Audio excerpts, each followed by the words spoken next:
Assalamualaikum warahmatullahi wabarakatuh. Kami dari kelompok 8 akan mempresentasikan sebuah laporan hasil analisis kami untuk dataset dataset dari Shopify. Sebelumnya saya izin memperkenalkan diri. Perkenalkan, nama saya Taufik. Lalu ada anggota saya Rasta Mevia Cika Hidayat, lalu ada Sukmawati serta Jiani Mardila. Nah, sebagai latar belakang buat teman-teman yang belum tahu Shopify itu apa? Shopify itu adalah sebuah platform marketplace global. Ya, kalau di kita mirip-mirip kayak Shopee atau Tokopedia lah ya. Nah, sebagai latar belakang kenapa kelompok kami memilih Shopify sebagai dataset yang akan dianalisis, pergeseran teknologi membuat landscape konsumen beralih dari transaksi belanja konvensional atau offline ke transaksi melalui online. Dan kenapa memilih Shopify? Karena Shopify ini adalah platform global seperti yang saya katakan sebelumnya. Jadi banyak konsumen yang tidak hanya tinggal di satu negara tapi juga dari berbagai dunia bisa belanja di Shopify. Nah, sehingga Shopify ini memiliki dataset yang begitu masif dan sangat banyak gitu untuk dikelola. Namun dataset pada Shopify ini masih dalam bentuk raw data atau data yang kotor. Karena itulah datanya tuh masih perlu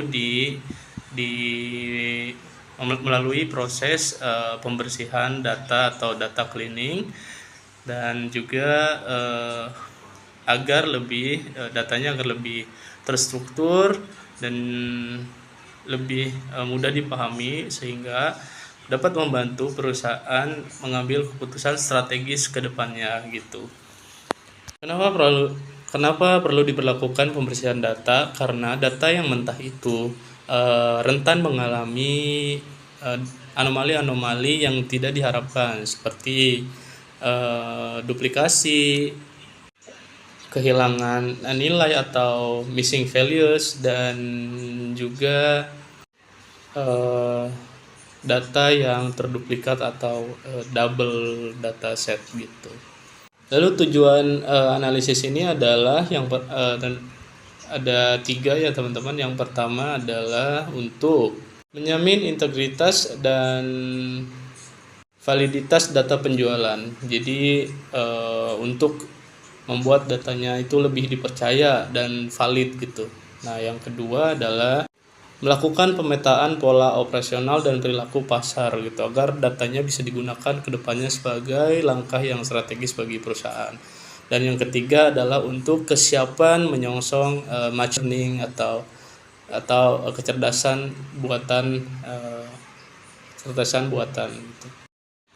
Lalu yang selanjutnya ada dataset. Nah, file referensi dataset ini telah melewati fase pemodelian relasional yang ketat melalui Power BI tahun 2026. Sehingga data ini tidak lagi hanya sekedar data flat, melainkan data yang lebih terstruktur dan juga yang akan digunakan untuk validasi sebagai pengambilan keputusan strategis perusahaan ke depannya. Saya akan menunjukkan cara menggunakan Power Query untuk data cleansing dan transformasi data. Kita akan pakai dataset seperti SALS. Pertama, buka Power BI desktop kalian. Langsung saja klik import data from Excel, lalu pilih file Shopify SALS dataset. Ingat, semakin besar datanya, proses login akan semakin lama. Jadi, pastikan data yang diambil memang yang dibutuhkan saja. Setelah terhubung, jangan langsung load. Klik tombol Transform Data. Kita akan masuk ke Power Query Editor untuk merapikan data. Langkah awal, pastikan garis petanya sudah jadi header dengan klik Use Parse Row as Header. Jika ada kolom yang perlu dipisah, gunakan fitur Split Column. Lalu pilih delimiter sesuai kebutuhan kalian. Sekarang, bagian terpenting untuk memastikan kualitas data. Buka tab View, lalu cetak 4 opsi ini. Column Distribution, Column Profile, Column Quality, dan Show Mismatch. Lihat di bagian bawah kolom, pastikan status valid sudah 100%, sementara error dan empty harus 0%. Jika kalian menemukan nilai 0, jangan dibiarkan. Klik kanan dan Selanjutnya, saya akan menjelaskan proses pembuatan dashboard pada Power BI Desktop. Langkah pertama yang saya lakukan adalah membuat judul dashboard menggunakan fitur text box. Saya memilih menu Insert, kemudian text box, lalu mengetik judul dashboard agar tampilan dashboard lebih informatif dan pengguna dapat langsung mengetahui tujuan dari dashboard yang dibuat.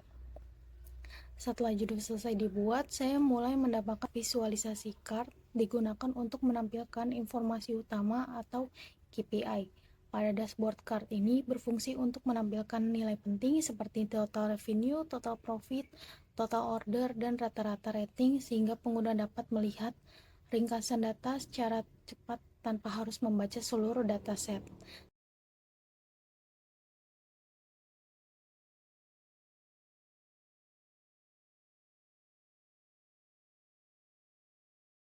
Selanjutnya, saya membuat stack chart.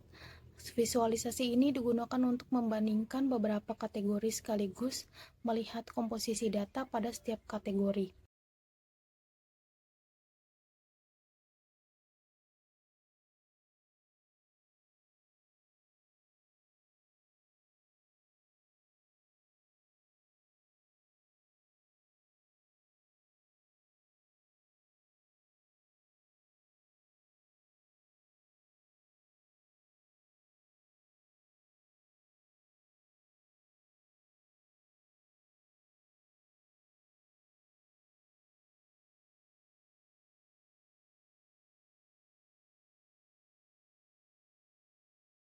Lalu kemudian saya menambahkan cluster chart yang digunakan untuk membandingkan antara kategori secara berdampingan sehingga perbedaan setiap kategori dapat terlihat lebih jelas.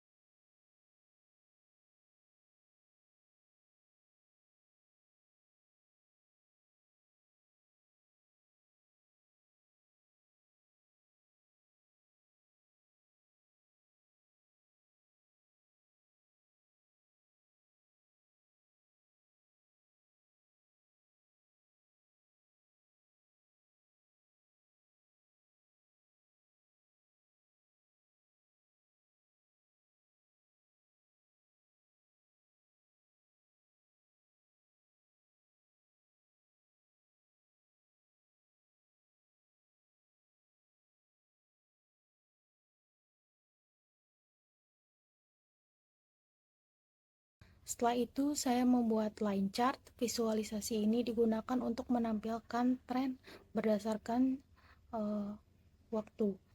Dengan adanya line chart, pengguna dapat lebih mudah mengidentifikasi peningkatan maupun penurunan performa penjualan.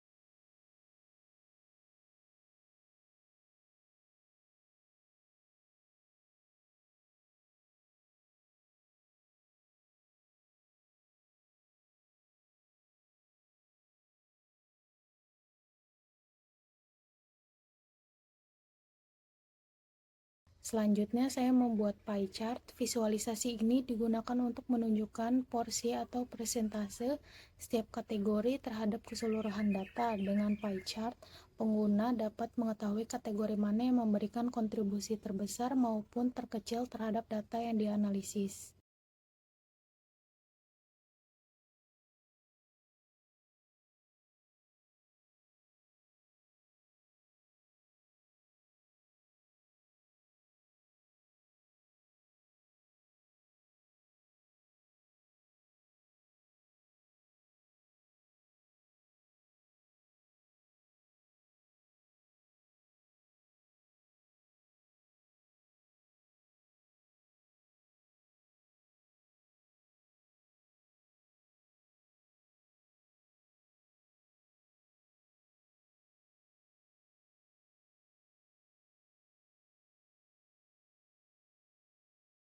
Lalu saya menambahkan tabel matrix. Matrix digunakan untuk menampilkan data secara lebih rinci dalam bentuk tabel sehingga pengguna dapat melihat informasi lebih detail.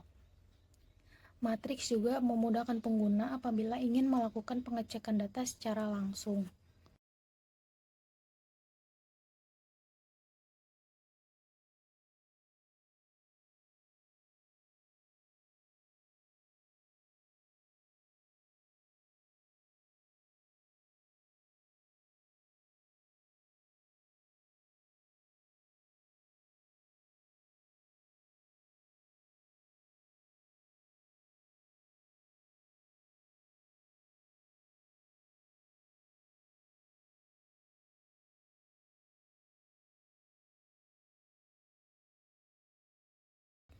Visualisasi terakhir yang saya tambahkan yaitu slicer. Slicer berfungsi sebagai filter interaktif yang memudahkan pengguna dalam memilih data tertentu sesuai kebutuhan analisis. Pada dashboard ini, saya menggunakan slicer berdasarkan kategori yang tersedia pada dataset yaitu customer country, sehingga pengguna dapat menampilkan data sesuai yang diinginkan.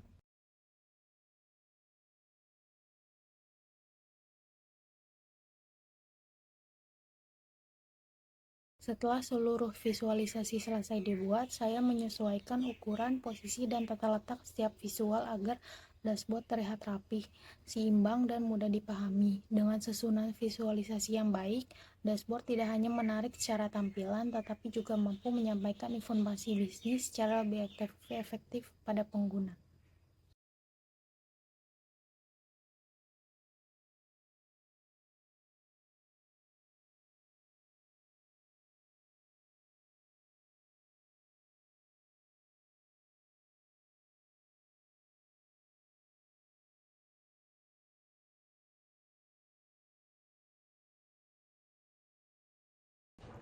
Halo, perkenalkan saya Jenny Marzila. Pada bagian ini saya akan menjelaskan hasil dari dashboard yang telah kami buat. Kemudian insight yang diperoleh serta rekomendasi bisnis berdasarkan hasil analisis tersebut. Nah, visual pertama yang kami analisis adalah total revenue. Berdasarkan dashboard, total pendapatan yang diperoleh dari seluruh transaksi mencapai sekitar 4,43 miliar dolar. Nilai tersebut menunjukkan bahwa aktivitas penjualan pada dataset Shopify cukup tinggi dan perusahaan mampu menghasilkan pendapatan yang besar selama periode pengamatan. Nah, dari hasil tersebut dapat disimpulkan bahwa performa penjualan perusahaan secara keseluruhan berada dalam kondisi yang baik. Besarnya nilai revenue menunjukkan bahwa produk yang dijual masih memiliki permintaan yang tinggi di pasar. Nah, oleh karena itu, perusahaan disarankan untuk mempertahankan strategi penjualan yang telah berjalan serta terus meningkatkan kualitas pelayanan kepada pelanggan agar pendapatan dapat terus meningkat. Visual berikut menampilkan pengguna metode pembayaran berdasarkan negara pelanggan. Terlihat bahwa transaksi dari Australia, Jerman, Kanada, India, Uni Emirat Arab, Inggris, dan Amerika Serikat memiliki jumlah yang relatif seimbang.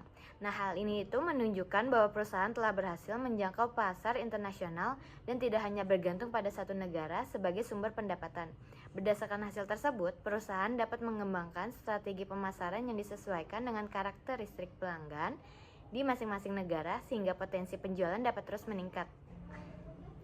Visualisasi selanjutnya menunjukkan 5 kategori produk dengan pendapatan terbesar, yaitu electronics, aksesoris, home decor, beauty, dan sports. Dari grafik terlihat bahwa setiap kategori memiliki kontribusi pendapatan yang hampir sama, yang sekitar 19 hingga 20%. Nah, hal ini itu menunjukkan bahwa perusahaan tidak bergantung pada satu kategori produk saja sehingga sumber pendapatan menjadi lebih stabil. Nah, oleh karena itu, perusahaan disarankan untuk tetap mempertahankan variasi produk pada seluruh kategori, serta meningkatkan promosi pada kategori yang memiliki potensi pertumbuhan lebih tinggi. Nah, grafik berikut ini menunjukkan total profit berdasarkan negara pelanggan. Terlihat bahwa profil yang diperoleh dari beberapa negara memiliki nilai yang relatif seimbang, sehingga tidak terdapat perbedaan yang terlalu signifikan. Nah, kondisi tersebut itu menunjukkan bahwa kontribusi keuntungan berasal dari berbagai negara, sehingga risiko ketergantungan terhadap satu pasar menjadi lebih kecil. Nah, rekomendasi yang dapat diberikan adalah perusahaan terus memperluas pasar internasional dan menjaga hubungan dengan pelanggan di setiap negara agar profitnya itu tetap stabil. Pada grafik garis ini terlihat perkembangan jumlah produk yang terjual setiap bulan. Penjualan mengalami kenaikan pada beberapa bulan awal, kemudian mengalami penurunan pada pertengahan tahun sebelum kembali stabil hingga akhir periode. Nah, pola tersebut itu menunjukkan adanya fluktuasi permintaan yang kemungkinan dipengaruhi oleh musim, promosi, maupun perubahan perilaku konsumen. Berdasarkan hasil tersebut, perusahaan disarankan untuk melakukan promosi atau memberikan program diskon pada periode ketika penjualan mulai menurun agar tren penjualan tetap terjaga. Nah, visual yang terakhir adalah matrik total quantity per tahun yang menampilkan jumlah produk yang terjual berdasarkan kategori pada tahun 2023 hingga 2025. Dari tabel tersebut terlihat bahwa seluruh kategori produk masih memiliki jumlah penjualan yang cukup baik setiap tahunnya. Nah, hal ini menunjukkan bahwa seluruh kategori masih memiliki permintaan di pasar. Oleh karena itu, perusahaan perlu menjaga ketersediaan stok pada setiap kategori produk, serta melakukan evaluasi secara berkala terhadap produk yang memiliki potensi peningkatan penjualan. Berdasarkan keseluruhan dashboard yang telah kami analisis, dapat disimpulkan bahwa Power BI mampu membantu menyajikan informasi penjualan secara lebih cepat, interaktif, dan mudah dipahami.